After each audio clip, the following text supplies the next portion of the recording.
We started using software of excellence in 2009. We realised that we were getting sort of anything up to 80 charts out every day, putting 80 charts back, trying to handle 5 dentists and a hygienist on appointment books. So despite the fact that we were all well into our 50s and completely IT illiterate, we decided that we would have to engage with computerisation. Apart from anything else, we were likely to have far less value to sell when we finally come to retire if we allowed ourselves to get too far behind. The transfer from paper records to software of excellence, while it requires some planning, was remarkably pain-free. And we all learned how to use the computer system relatively easily because it's quite intuitive.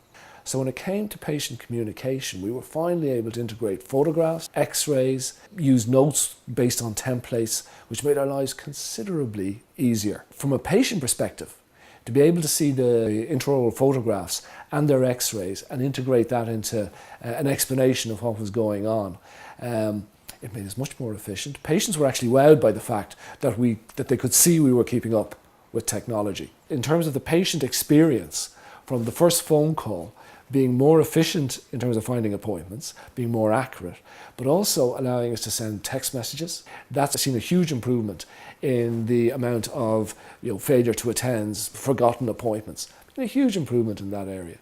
And from a business perspective, and this was hugely important to us during the recession times, because we were now able to produce key performance indicators on a monthly basis by basically pressing buttons. Each month we were able to analyse what the percentage of chair occupancy we had, what our hourly rates were, how many patients were actually failing to attend and what the reasons were. And that allowed us to plan business strategies. For dentists of my generation, it's the fear of the unknown, but part of what we do over the years is we would be asked for advice from dentists who are retiring. And when you go to a practice and you see a shed load of paper charts, I mean, you just have to say, listen, this is not where it's at. You've already undermined the value of your business because it's hard to evaluate such a business.